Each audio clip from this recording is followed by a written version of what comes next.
محترم ناظرین، ہماری آج کی گفتگو کا عنوان ہے علامہ اقبال کا خطبہ الہ آباد۔ یہ خطبہ تحریک پاکستان کی تاریخ میں بہت اہمیت کا حامل ہے، لیکن یہ کوئی آئسولیٹڈ واقعہ نہیں ہے۔ اس کا اپنا ایک پس منظر ہے اور پھر پوری بر صغیر کی 20ویں صدی کی تاریخ میں اس کا ایک تاریخی سیاق و سباق بھی ہے۔ اس لیے میں اس کا تھوڑا سا پس منظر بیان کروں گا۔ یہ خطبہ علامہ اقبال نے 29 دسمبر 1930 کو الہ آباد کی ایک نجی عمارت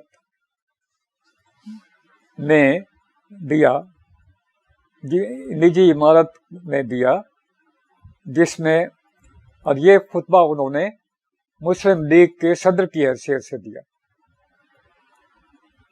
20ویں صدی کے کچھ واقعات ایسے ہیں جن کو ضمناً مختصراً بیان کرنا ضروری ہے۔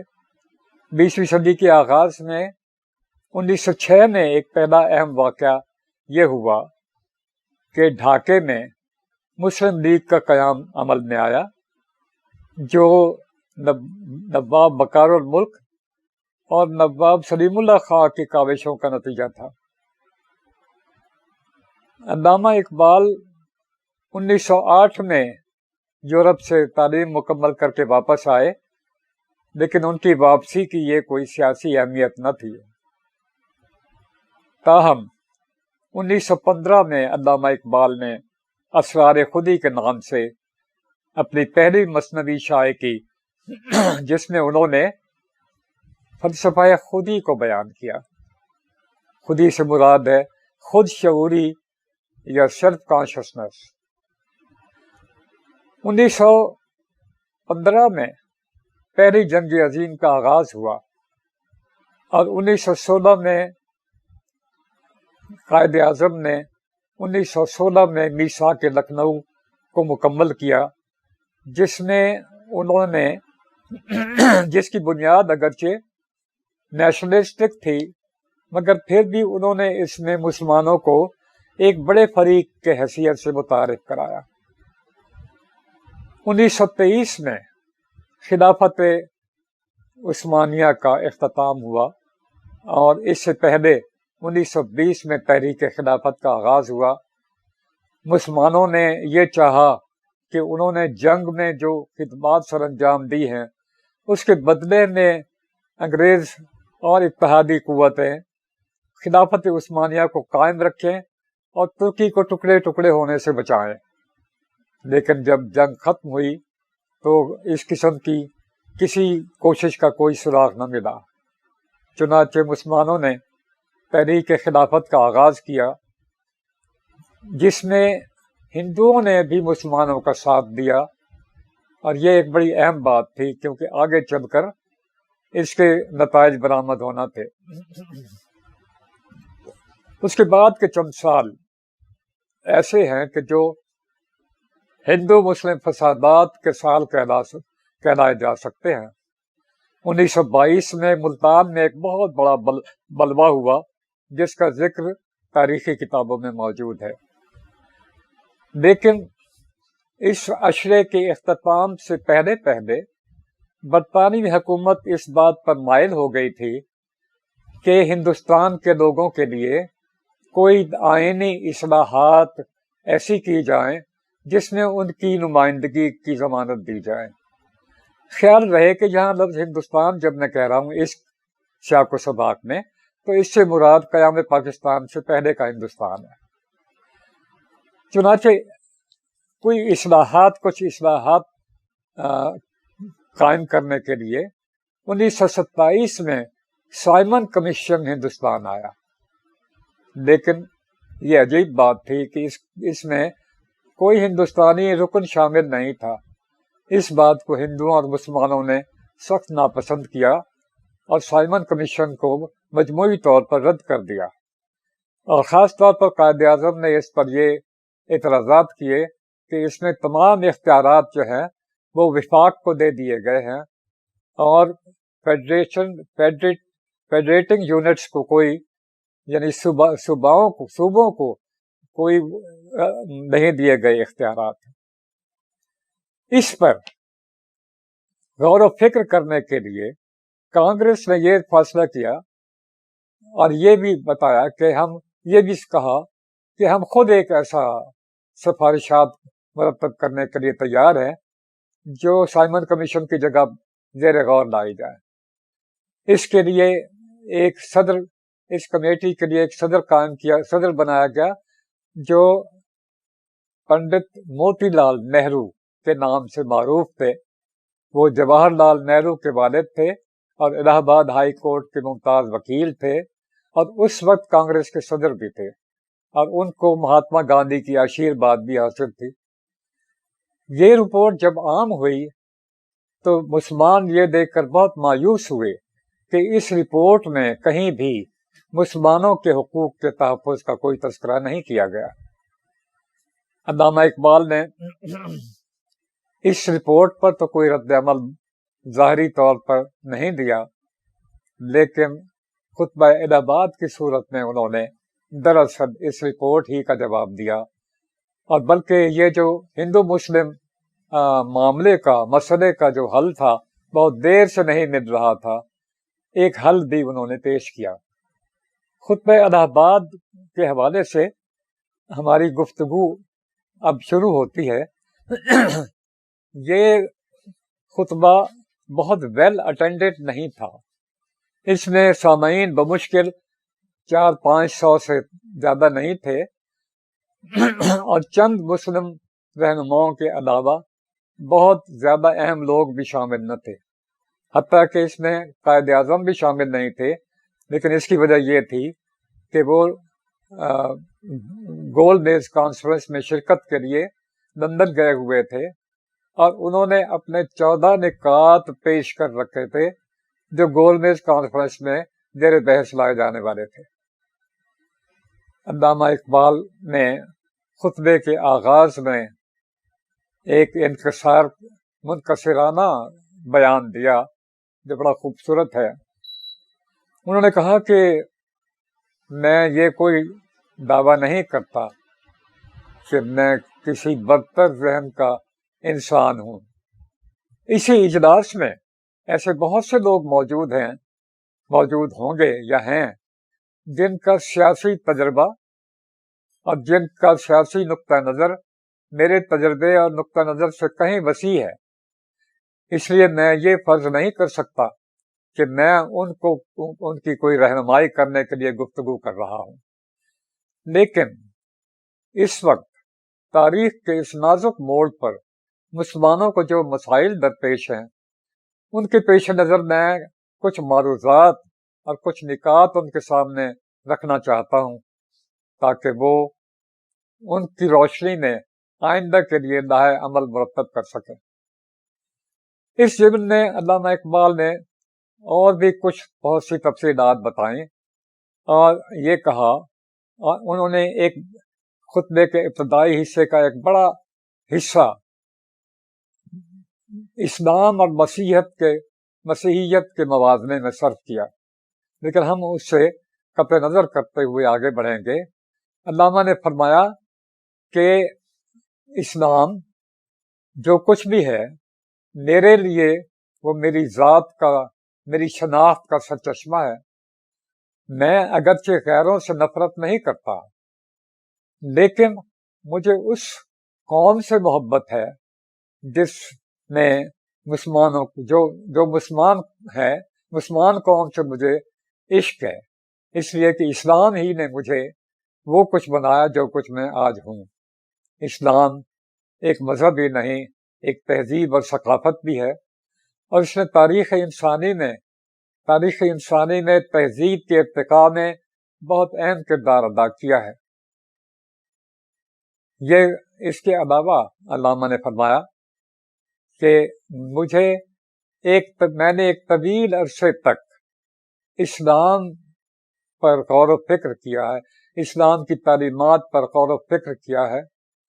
اس طویل موانست نے میرے اندر ایک بصیرت پیدا کر دی ہے جس کی روشنی میں اس کے بارے میں، اسلام کے بارے میں اور مسلمانوں کے بارے میں بہتر گفتگو کر سکتا ہوں اور بہتر بیان دے سکتا ہوں۔ علامہ نے ایک جائزہ یہ بھی پیش کیا کہ بر صغیر میں مسلمانوں کا علیحدہ تشخص کن کن بحرانوں سے نکلتا رہا ہے، اور اب اس تشخص کو قائم کرنے کے لیے کتنی ضرورت ہے ہمیں۔ خیال رہے کہ یہ یہاں میں ضمناً عرض کرنا چاہتا ہوں کہ علامہ نے اس خطبے میں پہلی بار بڑی وضاحت کے ساتھ یہ فرمایا کہ اس وقت تاریخ ایک نیا ورق الٹنے جا رہی ہے، بر صغیر کی تاریخ ایک نئی کروٹ لے رہی ہے اور نئے امکانات کا سورج طلوع ہو رہا ہے، اور میں یہ سمجھتا ہوں کہ ان امکانات سے استفادے کا حق بر صغیر کے مسلمانوں کو بھی ہے، جس کے لیے ان کو ایک سیاسی مرکز کی ضرورت ہے، اور یہ مرکز بر صغیر کے شمال مغربی حصے میں قائم کیا جا سکتا ہے، جس میں پنجاب اور سندھ اور شمال مغربی سرحدی صوبہ اور بلوچستان کو ملا کر ایک مسلم بلاک وجود میں لایا جا سکتا ہے، جس کے لیے مسلمانوں کو بہت کوشش کرنا ہوگی اور مسلمانوں کو اتحاد سے کام لینا ہوگا، تفریقات سے بالا تر ہو کر مسلمانوں کو یہ اپنی توجہ اور اپنی قوت ارادی فوکس کرنی پڑے گی۔ انہوں نے یہ بھی کہا کہ مسلمانوں کو موجودہ جو نیشنلزم ہے اس سے بالا تر ہو کر سوچنا پڑے گا، کیونکہ مسلمانوں کی ملت جو ہے، ملت اسلامیہ، وہ جدید مغربی نیشنلزم کے تصور کے ساتھ مطابقت نہیں رکھتی، بلکہ اسلام کا نقطہ نظر یہ ہے کہ مسلمان جہاں بھی ہیں وہ ایک ملت واحدہ کا حصہ ہیں۔ چنانچہ اس خطبے میں گویا اقبال نے یہ کہنے کی کوشش فرمائی کہ مسلمانوں کا وطن اسلام ہے اور مسلمانوں کی منزل اسلام ہے، اس سے ہٹ کر اور اس سے بڑھ کر کچھ اور نہیں ہو سکتا۔ علامہ اقبال نے بہت سے معاملات کا تجزیہ پیش کیا اور بہت سے اعتراضات کو رد کیا، اور بہت سی چھوٹے چھوٹے نقطے انہوں نے بیان کیے۔ عرض یہ ہے کہ یہ خطبہ، جیسا میں نے عرض کیا، بہت کم تعداد کے ایک اجلاس میں دیا گیا تھا، خطبہ انگریزی میں تھا، اس لیے ڈاکٹر جاوید اقبال یہ کہنے میں حق بجانب ہیں کہ کسی کے پلے کچھ نہ پڑا کہ کیا کہا گیا ہے، اور یہ بھی ایک قابل ذکر بات ہے۔ ڈاکٹر جاوید اقبال نے کہا کہ اس خطبے کے بعد کوئی قرارداد نہ پیش کی گئی نہ منظور کی گئی۔ اس کی وجہ یہ تھی کہ اس میں قائد اعظم موجود نہیں تھے، اور وہ لندن میں گول میز کانفرنس میں اپنے 14 نگات پیش کر رہے تھے، اس لیے احتیاطاً کوئی نئی قرارداد سامنے لانے سے گریز کیا گیا۔ ایک اعتراض اس خطبے پر یہ بھی کیا جاتا ہے کہ اس میں صرف پنجاب اور سندھ اور بلوچستان اور شمال مغربی سرحدی صوبے کا ذکر کیا گیا ہے، اور بنگال کا، مسلم بنگال کا ذکر نہیں کیا گیا، یعنی مشرقی بنگال کا ذکر نہیں کیا گیا۔ ڈاکٹر جاوید اقبال اس کا دفاع یوں پیش کرتے ہیں کہ انہوں نے یہ سوچا ہوگا کہ اگر مسلمانوں کے حق رائے دہی کو تسلیم کر لیا جاتا ہے اور مغربی ہند کے مسلمانوں کے لیے یہ اصول تسلیم کر لیا جاتا ہے، تو مشرقی ہند کے مسلمانوں کے لیے بھی خود بخود یہ اصول تسلیم کر لیا جائے گا۔ اب سنیے کہ ہندو پریس نے کیا کیا۔ خود مغربی پریس اور انگریزوں نے سب سے بڑھ چڑھ کر اس کی مخالفت کی، اور ہندو پریس نے تو اس پر اتنا شور مچایا اور علامہ اقبال کو اتنا برا بھلا کہا اور ایسے ناگفتہ بے الفاظ استعمال کیے کہ ان کو دہرایا بھی نہیں جا سکتا، لیکن علامہ اقبال اپنا کام کر چکے تھے۔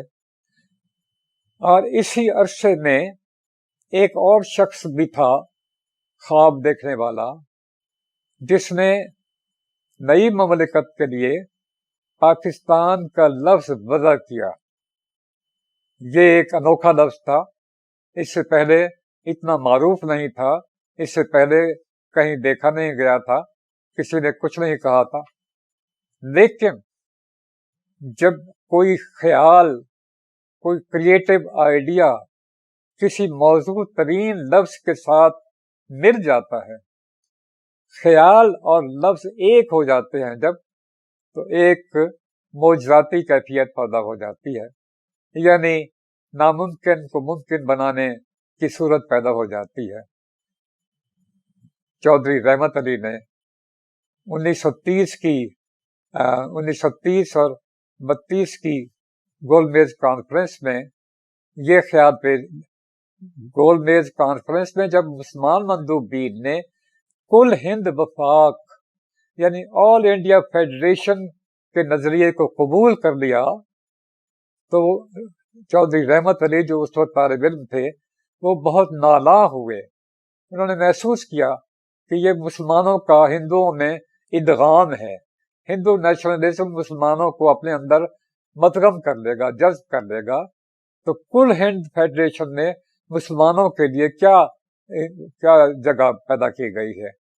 تاہم انہوں نے اپنا نقطہ نظر 1933 میں ایک پیمفلیٹ کی صورت میں پیش کیا، جس کا عنوان تھا ناؤ اور نیور، اب یا کبھی نہیں۔ اس میں انہوں نے لفظ پاکستان کی وضاحت کی اور کہا کہ مسلمانوں کے لیے ناگزیر ہے کہ ان کو ایک ریاست اور ایک مملکت عطا کی جائے۔ اس کے باوجود اس وقت کے مسلمان رہنماؤں نے اسے ایک نوجوان طالب علم کے خواب قرار دیا، لیکن لفظ پاکستان آہستہ آہستہ قبولیت کی منزلیں طے کرنے لگا۔ اگرچہ علامہ اقبال نے بھی لفظ پاکستان استعمال نہیں کیا تھا، حتیٰ کہ جب 1940 میں لاہور کی مسلم لیگ میں لاہور کی قرارداد لاہور پاس کی گئی، اس میں بھی لفظ پاکستان نہیں تھا۔ لیکن قرارداد پاس کرنے کے بعد جب قائد اعظم علامہ اقبال کے مزار پر حاضر ہوئے تو انہوں نے کہا کہ کاش وہ زندہ ہوتے تو آج یہ دیکھ کر کتنے خوش ہوتے کہ ہم نے وہی کچھ کیا جو وہ چاہتے تھے کہ ہم کریں۔ گویا علامہ اقبال نے جو نظریہ پیش کیا 1930 میں، وہ آہستہ آہستہ مسلمان زعماء کے دلوں میں گھر کرنے لگا، اور آہستہ آہستہ اس لفظ کی روشنی پھیلنے لگی، اور اس لفظ کی اصطلاح کی قوت نے اپنا کام دکھایا، حتیٰ کہ 1946 کے الیکشنز میں مسلم لیگ نے جو الیکشن لڑے 1946 میں، اس میں برے صغیر میں ہر جگہ مسلمان لے کے رہیں گے پاکستان، بٹ کے رہے گا ہندوستان کا نعرہ لگا رہے تھے۔ گویا پاکستان کا لفظ بچے بچے کی زبان پر تھا، اور جب پاکستان کا قیام عمل میں آیا تو کوئی اس میں معترض نہیں تھا کہ اس کا نام پاکستان ہونا چاہیے۔ حضرات گرامی، یہ ایک نصب العینی تصور تھا۔ علامہ اقبال نے اس کی اساس اور اس کی بنیاد انصاف، ہمدردی، انسان دوستی پر رکھی تھی۔ انہوں نے یہ کہا کہ مجھے غیروں سے نفرت نہیں ہے۔ اس سے مراد ان کی تھی ہندوؤں سے نفرت نہیں ہے مجھے، یا غیر مسلمان سے نفرت نہیں ہے، لیکن میں اس قوم سے محبت کرتا ہوں جو اسلام پر یقین رکھتی ہے، اور اسلام وہ مذہب ہے جس نے مجھے میری شناخت دی ہے، مجھے خیالات دیے ہیں، مجھے ثقافت دی ہے، مجھے تہذیب دی ہے۔ اس خطبے کا ٹیکسٹ اور متن یقیناً سیاسیات کے طالب علموں کے پیش نظر رہتا ہوگا، لیکن عام طور پر اس کا ذکر بہت کم کیا جاتا ہے۔